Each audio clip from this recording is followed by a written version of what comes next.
Coach Deborah has a passion and purpose to assist young men, ages 15 to 24, to overcome obstacles and build their best lives. She wants to see every young man live out their potential. She has a master's degree in human services counseling, with a major in life coaching. More importantly, she is the mother of 3 boys, who are exceptional, educated, professional men. Coach Deborah believes it is better to train early, rather than need to fix later. She utilizes basic principles and God-led concepts. Sometimes the only thing a young man has is their credibility or their name. The actions they take are based on the decisions they make. Those decisions align with their choices and result in consequences. Coach Deborah can assist you if you are lost, floundering, or confused. Embrace the help and start building your best life today.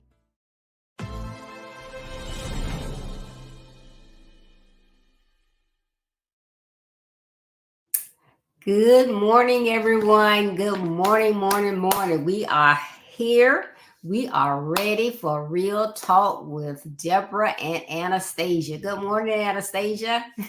Good morning. Good morning. Yeah, it is so amazing. As you know, I was gone the week of October the 7th, and I had opportunity to put my arms around Anastasia as I was in Nassau. Yeah. We had a great time. Got Yeah. to see a lot of things. Yeah, we got to do a lot. So we were together for a good part of the day that the ship was docked in Nassau, and I got to visit some schools there, and it was just amazing. But she is such a sweetie, so I was so happy to be able to see her again. Well, Same here. you. Well, thank you all for joining us this morning. We know you could have been anywhere else, so we are so happy that you're here with us. We know here in Jacksonville, we have a lot of activities going on today. A lot of people are doing their fall festivals. We have a big college rival game, Florida and Georgia, going on, and some other college games. So everybody is extremely busy. So we won't keep you that long this morning, but we have an exciting topic that we want to share with you. But we want to make sure that you please like, comment, and share. And always like. I had someone tell me the other day that they've been watching me, and I'm like, okay, I didn't realize you were. So, and that's because they have not liked my Build Your Best Life Facebook page, so I don't see them when they're on. So if you could please like this page and also subscribe to my YouTube page, which is Build Your Best Life with Deborah D. Smith. I want to make sure that I know you're out there. I can call your name, because we would not be where we are without you, our fans. So thank you so much. You want results as you work on essential aspects of your purpose, passion, and goals. Sometimes it takes thinking outside the box to get those results. And that's what we're going to be talking about today. Thinking outside the box. Thinking outside the box. So what does that mean? To me, that means being creative, being innovative, moving beyond thinking in black and white. In my early years, my boss would always tell me, Deborah, you always think in black and white, because if I had a set of rules, I stuck to those rules. You didn't go outside those boxes, but you have to step outside. You can't do that. You have to step into the unknown. So today we're going to be covering 4 tips on thinking outside of the box. We're going to tell you about doing a brain dump, work backward from the goal as an expert from the particular field, as well as problem solving. So Anastasia. Ms. Deborah, I find it so interesting for you to say that you used to stay inside of the lines, and you used to see things black and white when you were younger, because I did a lot of the same thing, and now I would hope that none of my people would come and comment under this and tell me that I'm wrong. Don't put me out there like that. But I believe now that, as you said, in getting older, you learn how to see things a bit more diversified. You learn to push yourself beyond the lines and beyond the boundaries of your usual box so that you can have other experiences and learn other things. You know, life tends to teach us that. But one of the hopes with the Build Your Best Life platform is to get you to do that earlier. The earlier that you're able to push past your normal way of thinking, your normal way of resolving issues, your normal way of facing issues, then the earlier that you're able to experience an even richer life, a more fulfilling life, a more purposeful life. And so, Ms. Deborah, you know, I try to do it all the time. I make sure that you know that this has been a great platform for young men particularly, but not just young men, but also young women, older persons, even me myself, because the amount of insight and research and thought process that it takes to be able to have these conversations on the weekend, you know, that it requires a lot, and it has pushed me even more than I would have thought that it would. And so on that thinking within the box and staying on the line point, I would like to, we'll first speak on getting an expert's perspective, asking an expert from the particular field. So I know that as young people, because that is who the platform is geared toward, you know, you are always asked, what do you want to be when you grow up? What do you want to do when you get older?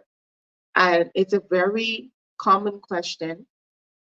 And we don't ask you that. I'm a we now, but we don't ask you that to put you on the spot or make you feel uncomfortable.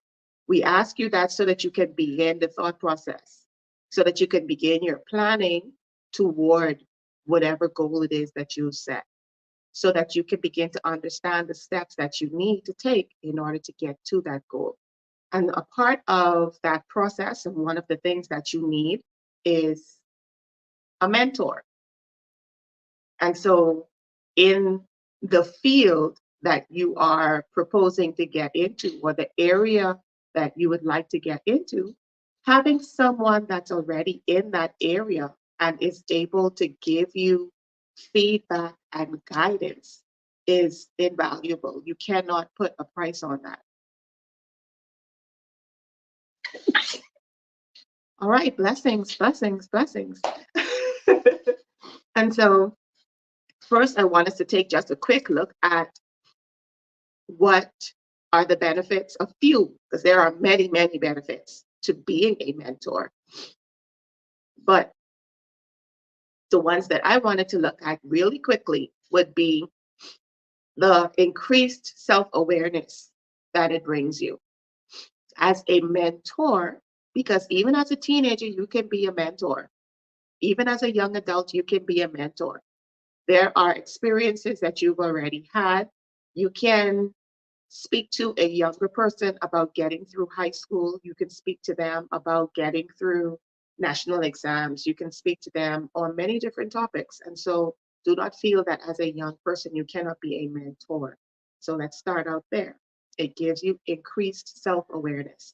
Like I said, even just through doing this platform, not even the other things that I'm a part of in my life, it has forced me to do more research, to look more within myself, to think a little bit more complex. And so being a mentor to someone also increases your self-awareness. It gives you that opportunity to have self-reflection. When they ask you a question, you have to think about and consider your answer to give them an educated response or an honest and open response. And so being a mentor increases your self-awareness. It helps you with your leadership skills. When you are, when you feel that you are influential in somebody's growth and development, You are a bit more careful with your steps. You are a bit more careful with your words. And this is very helpful when you are in a leadership capacity on your job, in your school, in your family, in all aspects of leadership, whether it's leadership from the top or from the middle. It helps you to be aware of, um, it helps you when you are aware of yourself, your self-awareness, but then also being a mentor helps you with it helps you to develop your leadership skills. So do not think that because I am not an adult yet, I do not have a job yet, that means that you don't have leadership skills. Being the captain of a team develops your leadership skills. Being a leader on a project at school develops your leadership skills. And all of this is a part of being a mentor. And your experience is going to be something that is helpful to those that have not done what you did. It helps you to grow your personal network. When you are a mentor to someone, if they do become a part of the field that you are in, they do attend the college that you attend, they do decide to be a part of the club that you are a part of, you have just expanded your network. You've opened yourself to someone that has skills or insight or work ethics that would be able to assist you later on and in the long run. And then it's also learning from someone else. Being a mentor is learning from someone else. You will not have all of the answers. You will not know everything. And a lot of times getting another person's perspective is very helpful as the teacher, just as much as it is as the student. So on the other side of that, there are benefits to being a mentee, which would be in the position of when you are being taught and you are being guided, and there's someone who is already in that field or in that area or has already experienced that thing in life who is guiding you through. And so as the mentee, some of the benefits, because like I said, there are many, many benefits to the mentor-mentee relationship, but some of the benefits can be, exposure to new and different perspectives. Like I said, you're not going to know everything. You just won't. And so not only on the end of being the person that is teaching, and you may just happen to learn something new from someone younger than you, being someone younger or being someone less experienced in an area, you may bring a perspective to the person who considers himself an expert. There are persons that could have been in the plumbing industry or in the electrical industry or any other for 30 years. But because technology has changed, materials have changed, methods have changed, there are some things that you can teach them. They may not have been privy to the information of how something can be done quicker if it's done a different way. Something can be done with a longer lasting result if it's done a different way. And that may be a set of knowledge that you have, but they don't have yet, even as the expert. It improves your goal setting skills. For a very, very long time, I thought that I was going to be an architect. I had started college for that. I was going to the College of the Bahamas and everything, started in the architecture program. I was going to work with my dad. Many years later, I work with my mom. I'm in education. I originally thought that, that is where I wanted my life to go. This is what I want to do. I was dead set on it, even to the point of college enrollment. But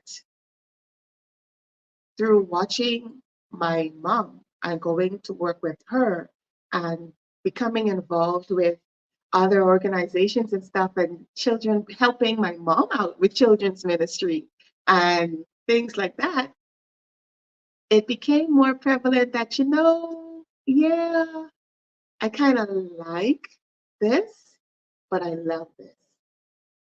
And so being a mentee helps you with your goal setting. You may have a goal in mind and you thought that this is where you're going to go and this is what you're going to end up doing.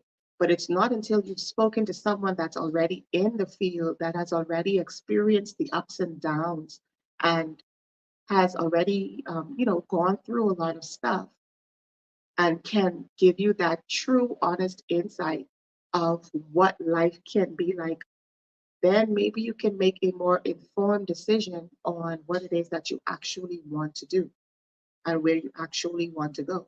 And it may not mean that you're going to entirely turn away from the field the way that I did, but it may just mean that instead of being an architect, I'm going to be an engineer instead. Or, I may just end up being not just an engineer, but I'm going to be a civil engineer rather than an electrical engineer. There's a lot of different things that can happen from speaking to someone that is in the field already, because the insight and experiences that they've already had can help you with your goal setting. And then learning from their experiences. It's another invaluable thing. You cannot put a price on the knowledge that is gained from firsthand experience. After that, you cannot put a price on the knowledge that is gained from afterthought. The way that people say that hindsight is 50-50. Yeah. When you are ahead of the problem, you're anticipating how it's going to go. And as a mentee, that's the place that you're at. You're anticipating what the road is going to be like and how the journey is going to go. When you're in the midst of it, your vision can be clouded. A lot of times your vision is clouded. But after you've already gone through it, then you can say, you know what? Now that the situation is done, I could have done this better. I could have done that better. If I had done this sooner, I would have had this result, and so on and so forth. And so learning from others' experiences as a mentee is something that you cannot put a price on, that you must be open to, and that is going to be extremely helpful as you go forward. And lastly, one of the benefits of being a mentee is being supported by someone. There are a lot of times that, family will support you. And then there are those times that they will not. And through it all, we have to take the good along with the bad. When you have someone that is guiding you through the process and is that person that you are able to look forward to and that you are able to lean on, then, like I said, the insight that they have is invaluable, but also they are able to provide and be a support system unlike any other. Unless it is that your person in the field that you're going to is your mom or your dad, there is no greater support in that particular field that you can have than a mentor who has already lived it, walked it, gone through it. Because the insight and the information that they will be able to give you, you cannot get anywhere else.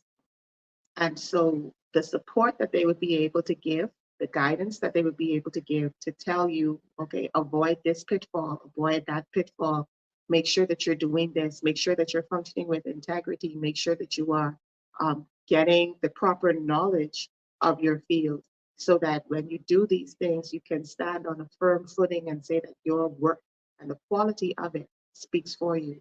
And so that you would be able to get more gigs and you would be able to expand your business, and your rate of growth and expansion can be much greater, much faster by having that person in the field to pull you through, guide you along, and support you along the way. Miss Deborah?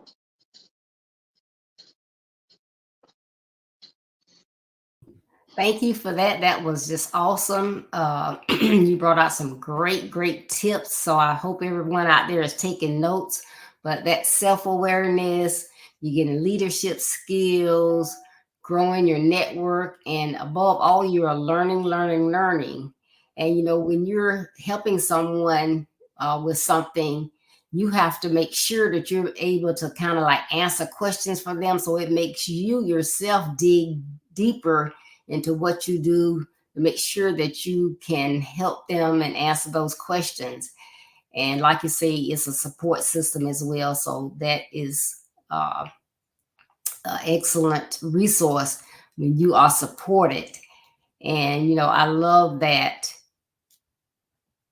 it's something that when you think that you want to do something and you just no, that's what I want to do. But when Yeah. you sit down with someone that's an expert in that field and you can really find out what it takes to get there, what it involves and all of that, you can really decide, hey, yes, this is for me, or no, I didn't know that that was what that was. So, Mhm. I think that's great. All right, I'm going to go into our second one, which is work backwards from the goal. Work backwards. And you're thinking, work backwards? But yes, again, we're talking about having that thinking outside the box. So, thinking outside the box, you really want to make sure that you're doing something creative that's out there, but it's really going to help you in what you're trying to do. So, following thinking outside the box, this process will help you to focus on more on what that desired outcome is. So, you're not really worried all the time at that front end about all these steps. But what is it that I really want to accomplish? So, I'm able to then break those goals down in bite sized, workable tasks. And of course, we always write things down. So, what is the desired outcome? So, I'm going to write down the steps that are leading to my initial purpose, my passion, or a goal that I'm trying to reach. So, what is that? So, I think it would be better if I give an example. So, the example that I chose was something, I really know nothing about. So, I really had to work and research and do this going backwards. So, let's just say that my goal is to be a sports agent. And you see a lot of females in this arena nowadays as agents, as broadcasters, or whatever. But I want to be a sports agent. That's my goal. So I'm gonna work backwards, right? So leading into me reaching that goal, one of the last things that I would be doing would be out networking because I've done all the other stuff. So at the point that I am a sports agent, I'm going to be out networking, trying to get some clients. So that is that step. Then before I would network, what would I do? Would begin some job searching because a sports agent, you can be independent or you can work for a firm, a group of sports agents. So I'm going to do that research. What is it that I want to do? Do I want to be out on my own? Do I want to get with a organization? So if I do, I need to search that out, right? Okay, you got to remember, I'm going backwards. My goal is to be a sports agent. Okay, so then what is something else? I have to earn league certification. So regardless of what that sport is, the league is not going to let just anybody get players and try to send them in. They want to have a cohesive working relationship with agents because agents should know the ins and out of the individual players. So the league needs to know that you have your credentials, you've done your due diligence, and yes, you are qualified. So that's another thing, going back. Okay, so I've earned my league certification, but what I need to do before that? Purchase professional insurance, because, okay, I'm working on behalf of clients, but things don't always go well. So I have to safeguard myself, my possessions, my family, as well as any claims that may come in. So I have to have professional insurance, right? Okay, going back, thinking backwards, what is something else? What would be that next step that I would have had to get before I got to be a sports agent? Going backwards, internship. Something that Anastasia was talking about getting with an expert. So as being in that mentorship, yes, I've done a lot of things to get to this point, but in that internship, I'm actually seeing the inward workings of what I will be doing, what's critical, what mistakes not to make. This would be so beneficial. So I want to try to get an internship with a reputable organization, a reputable individual agent or agents. Nothing says you have to only work with one person, but to find out, hey, let's see how this goes. Is there seasons where you're really, really busy and others that you're lax? Are you constantly busy? Is it like a 9 to 5? Probably not. Am I going to have to, be there for my clients 24/7? I'm sure that they will have other expertise, professionals helping them, like their managers, their coaches, their financial person.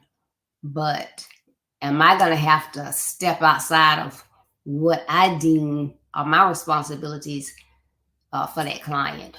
So working with that company or individual in that internship, I'm going to be able to find out what it really looks like in the day, the week, the month of a sports agent. Okay, but I had to do something before I could get to be an intern, right? So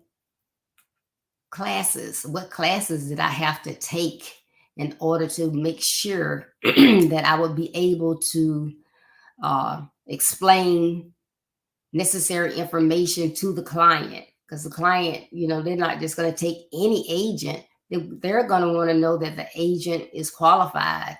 If, heaven forbid, I have a case of with the a custody hearing or child support, or are you going to be able to answer general questions for me and send that client in the right direction? Are you going to know laws in different states? Because you may be an agent for a player that lives in, let's say, Texas, but they get on a team that is in Florida. So you would have to know the dynamics of the different areas. So, got to make sure that I'm taking the right classes. Probably need to know something about all types of things, but you want to make sure I take those right classes. And in doing so, there are several streams that I find out that there are several or 3 different avenues that I can take. It's not just a one size fits all thing. So now I can go and try to achieve a master's in sports management, right? Or an MBA. So if I take that route, I know I'm going to need business accounting. I'm going to need communication. I'm going to need leadership. I'm going to need to take business ethics. I'm going to need to take strategic management as well as marketing. Okay, the third avenue that I can take the law track. If I decide to take the law track, then I need to make sure that I take a class on torts, on civil law, on criminal law, property law, legal writing, and contracts. You know, it's all about the contracts, right? You're going to have a contract with that client. That client's going to have a contract with whatever team takes them on. So you would have to know that. But there's a lot that I've got to think about which track that I want to take that I think is going to be more feasible for me. Excuse me. And there are 3 that I can take. And it may even allude to what classes that I take previously as I worked on my advanced class degree. Because before I go into this a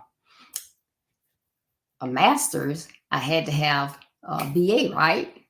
So in that, again, a master's, that master's could have been in sports management, MBA, a Juris Doctor, that 4-year degree.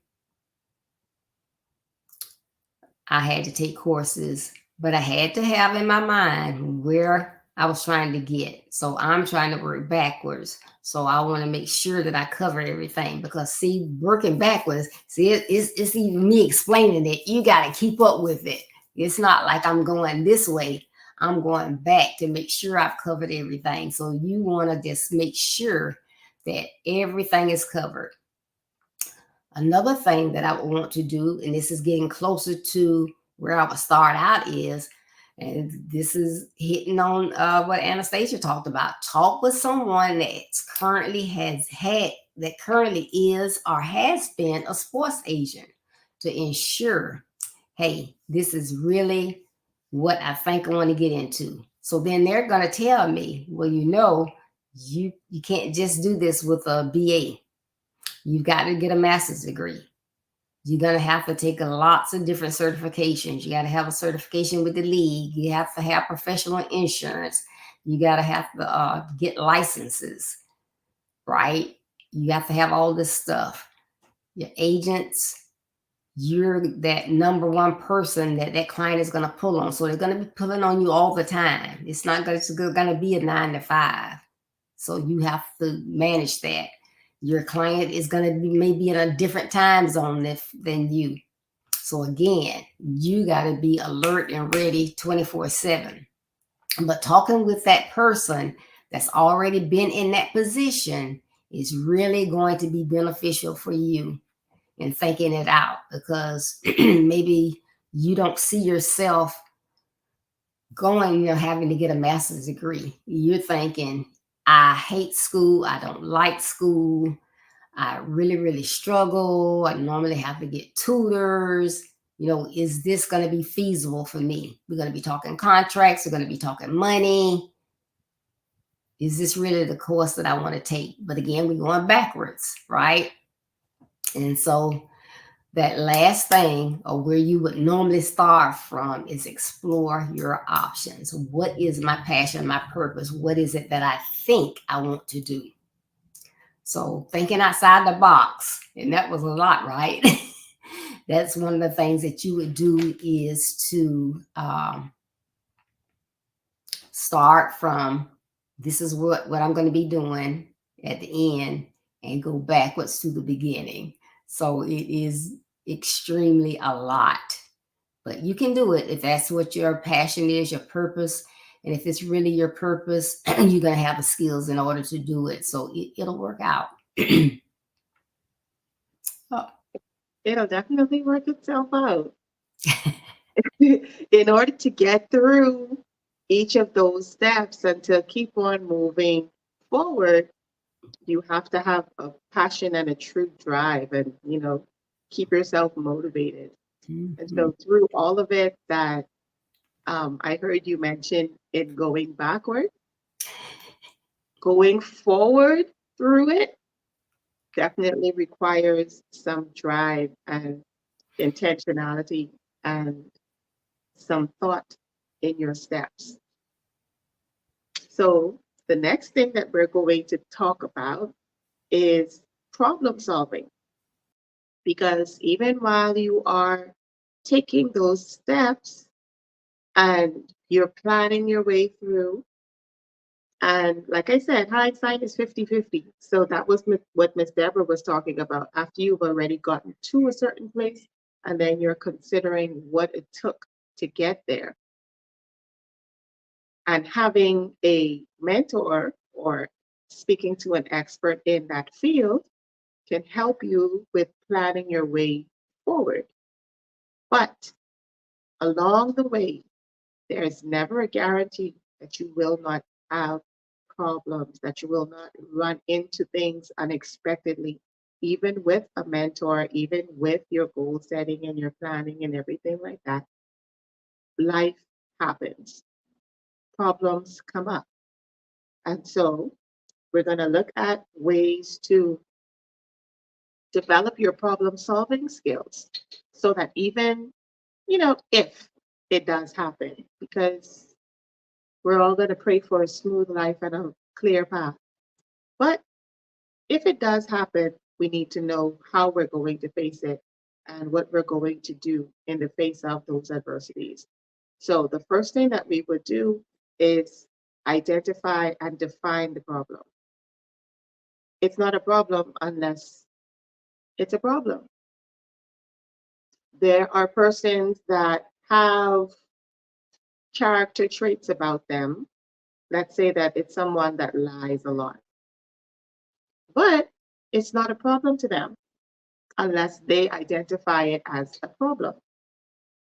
For you, it may be a problem because you can't trust them and you don't ever know when it is that they're telling the truth or not. And you can't take action based on their words because you're not sure of if it's true or not because they've been such a consistent liar. But for them, it's not a problem because in the moment of, they're saying what they want to say. They tell the story that they want to tell. Sometimes they get someone to believe them. Sometimes they don't. But most times they're going to get someone to believe them if they're a skilled liar. And you have to have developed some skill if you've been doing this for so long and you feel like it's beneficial to you. So to them, it's not a problem. They don't have an issue with not being trusted. They don't have an issue with persons looking at them with a little 50-50 thought in their head on if they can believe them or not. They're okay with it. So in order for anything to be a problem, you have to first acknowledge or identify it as a problem.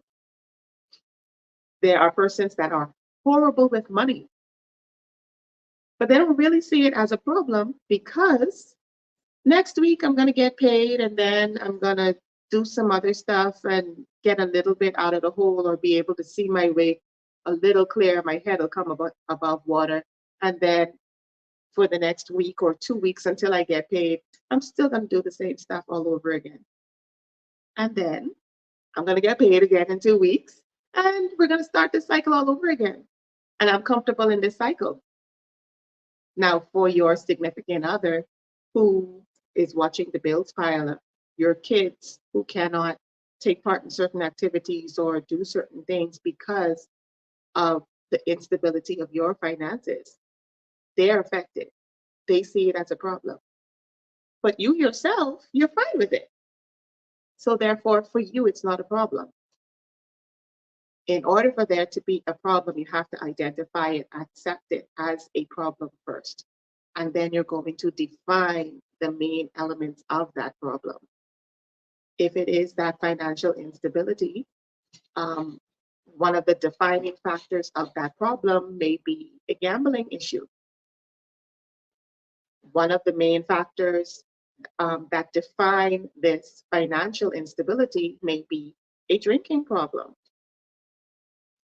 There has to be a root. You need to find the cause that is creating this effect. The effect being the problem. You have to find the cause of how it is that I continue to get here, what it is that brought me to this place in order for you to be able to move forward from this problem and from this issue. So that would be your first thing, to identify and define the problem.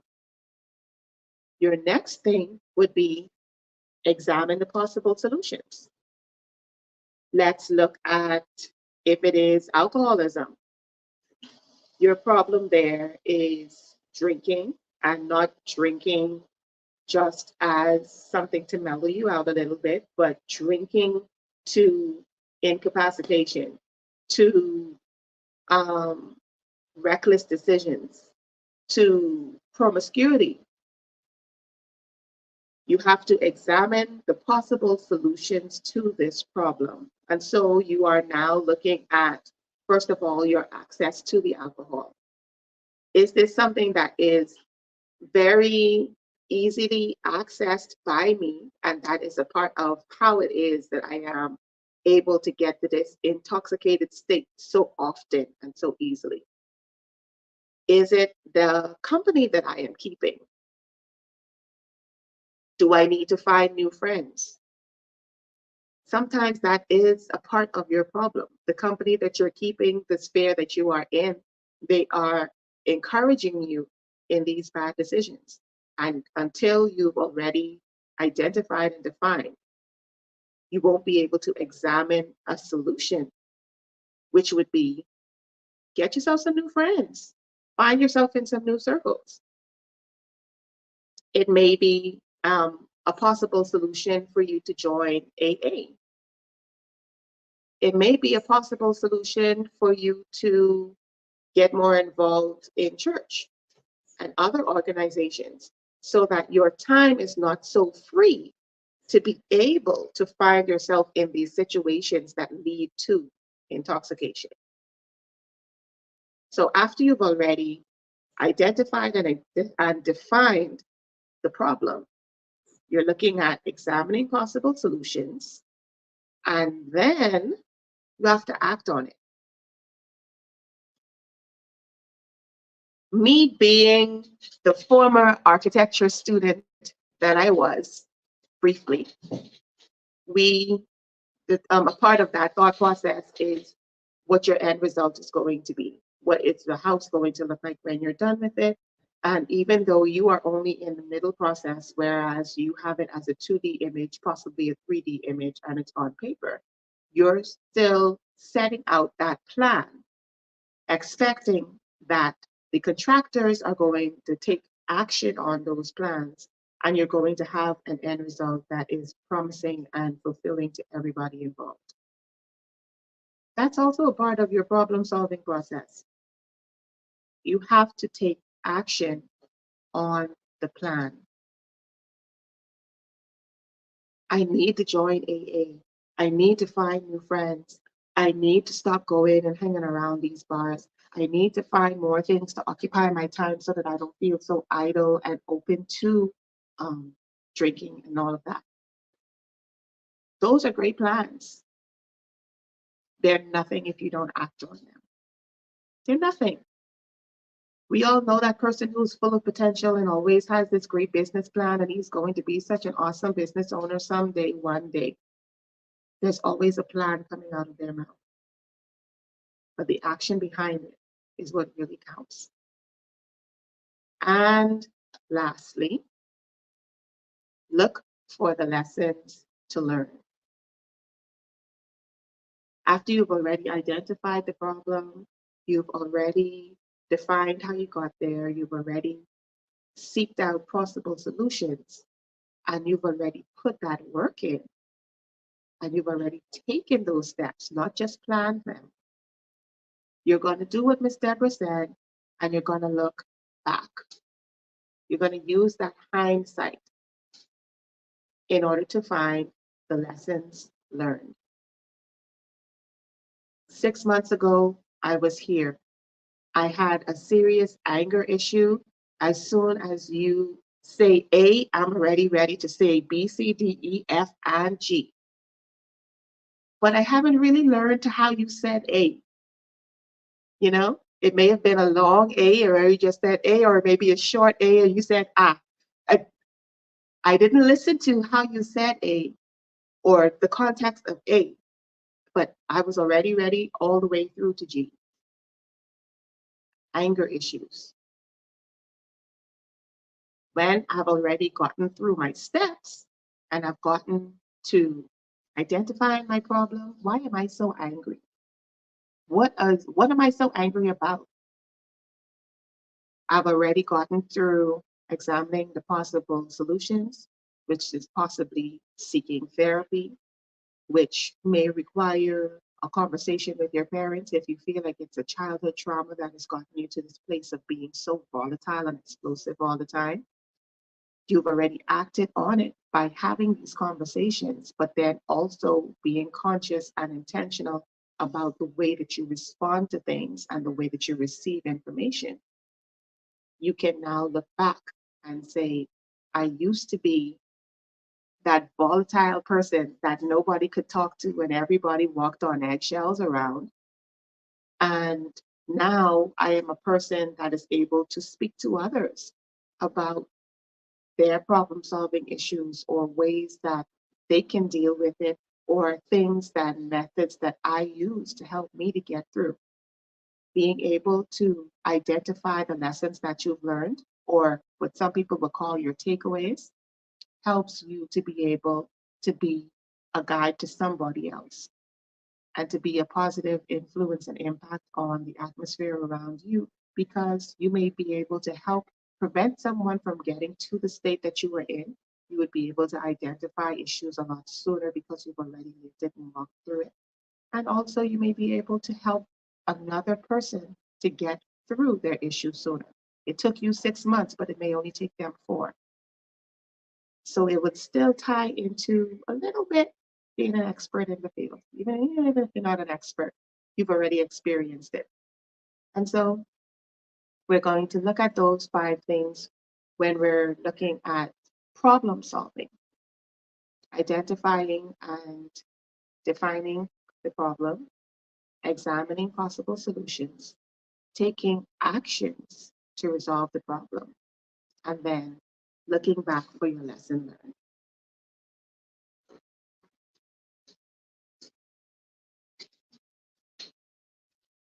Yes, Sarah. Hi, I'm here. That was great. So, and with this third one, that that problem solving, you have a lot of people say, "Well, I don't know. I just got too much." But Anastasia just gave us some simple steps I think we can all follow. Identify the problem, then think about what are the possible solutions. When you find out what a solution is, you got to act on it, because it doesn't do you any good to come up with something if you're not willing to change or whatever. Then think about what is the lesson that I learned in all of this. There was a problem. Was I causing a problem? Was it something that I needed to go outside and speak with someone about to get them to change something, or was it me? And so then you have your solution. But taking those steps, I think, is very, very beneficial. And there seems, I mean, she didn't make it like it was something hard that you have to do. It's simple steps. I'm not saying it's a simple process. Because if you really have a problem, it may, depending on what that problem is, like she mentioned, alcoholism or something like that, it may take a while. So I'm not trying to say that's simple, but the process of breaking it down. So thank you so much for that. All right. We are moving right along. And our last one, believe it or not, is do a brain dump. Do a brain dump. Put that in the comment section. Brain dump. Think about that. Well, often it doesn't matter if you are you just have something to do. You might be going on a trip. You might be thinking about building something, changing your furniture around in your house, but you have all these ideas that's floating around your head. Sometimes you'll go to sleep and it's just like you toss and turn because you just got all this stuff that's going on in your head. It's just a jumble.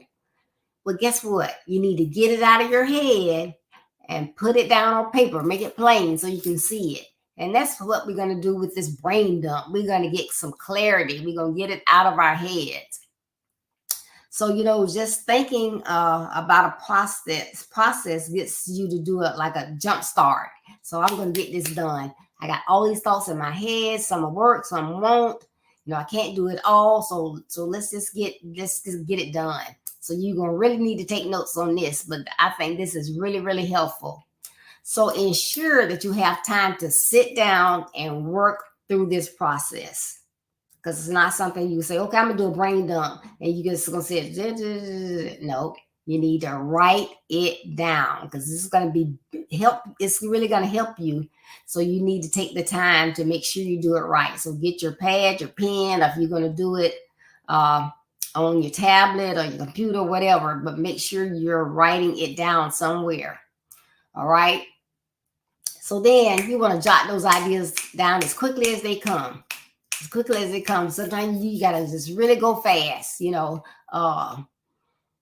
let's just say, okay, I think I'm going to have a garage sale. Let's see. You see, my community has one on the last day in October. Do what all I want to get rid of. I got to make sure I get rid of the luggage. Just whatever pops in your head, you're just going to get it all down. You just got to be fast. Just, so you don't have time to stop. Okay, the luggage. Now, am I going to get all the luggage and start fresh? Am I going to look through it? I'm just going to get the old luggage. You don't have time for that.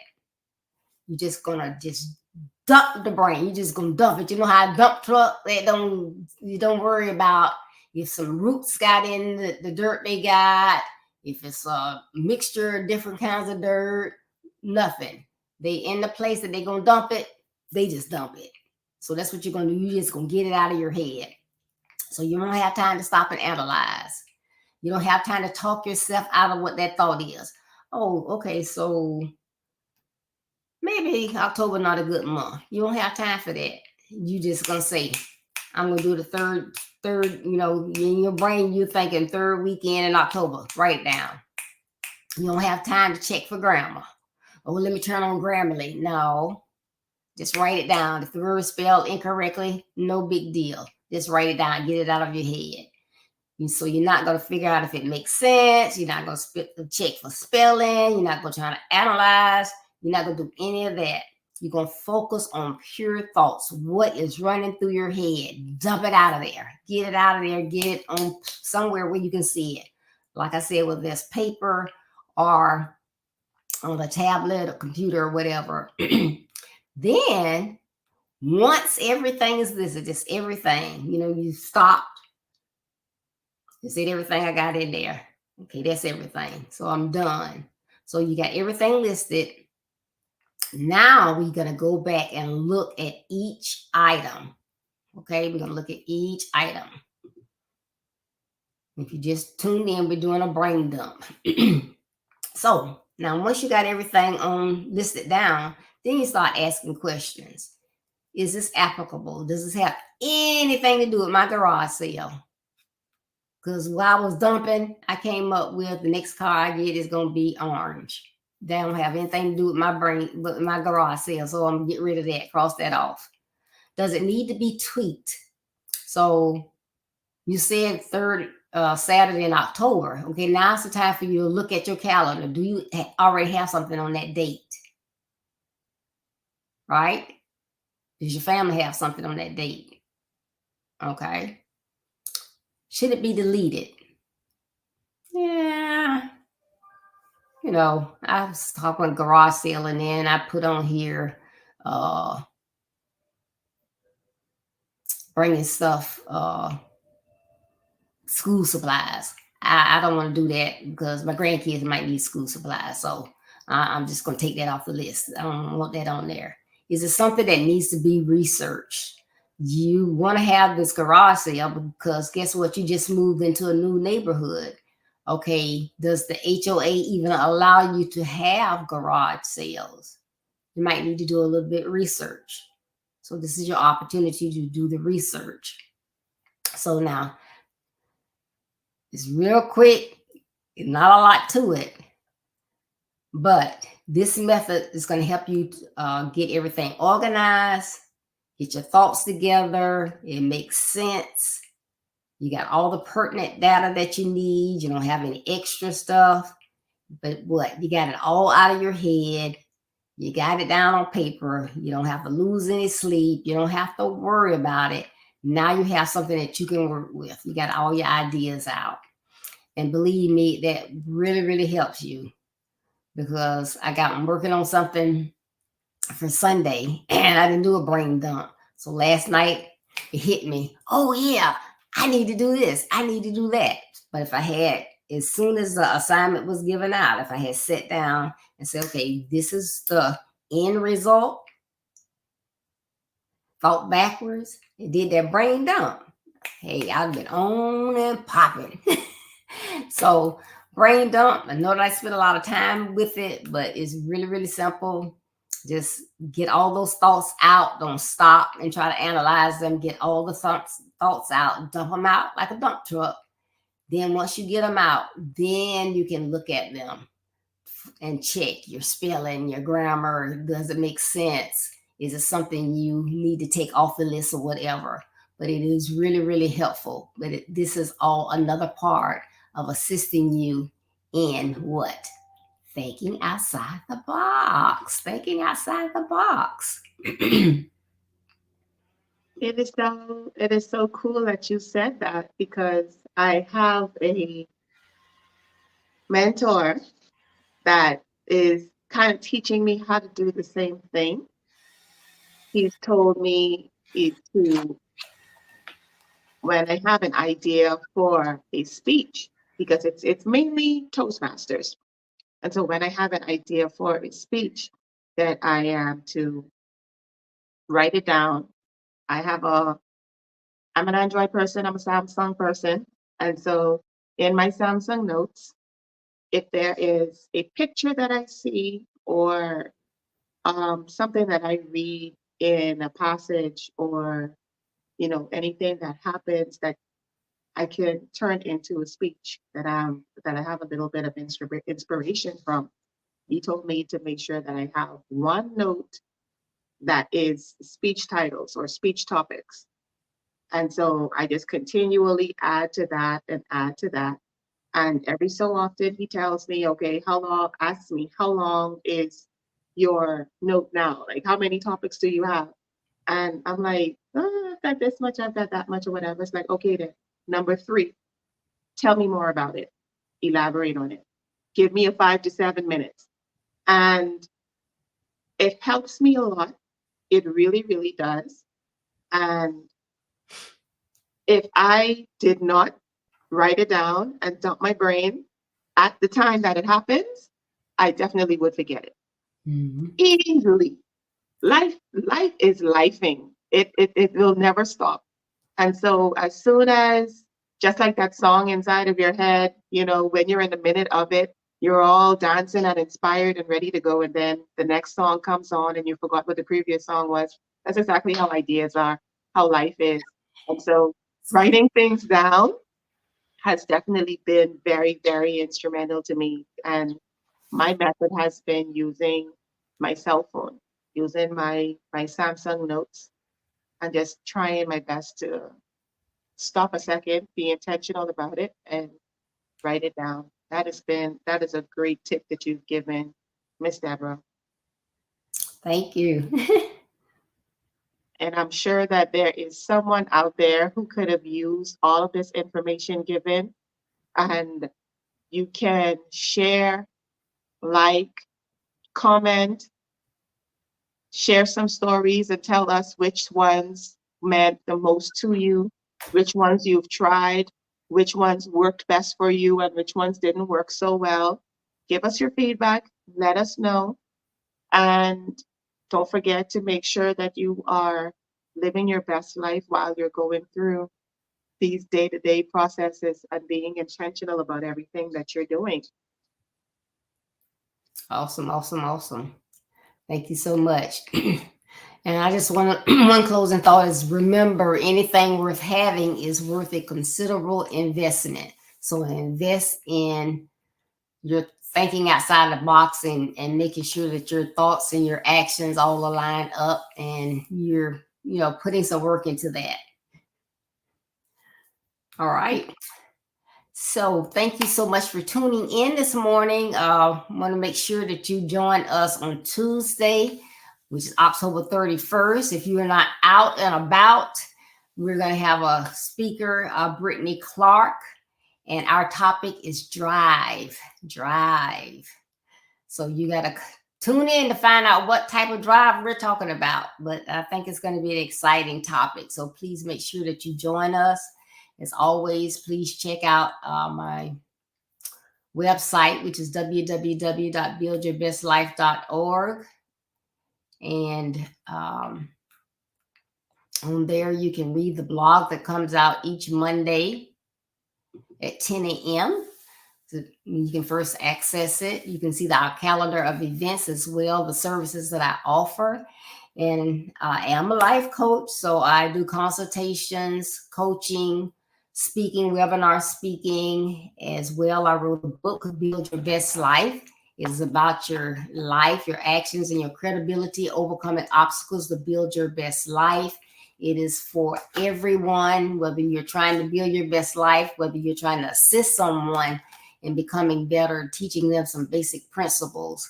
This is a very helpful tool. You can order it online, get your autographed copy very quickly. If you prefer the Kindle version, you can go to Amazon.com.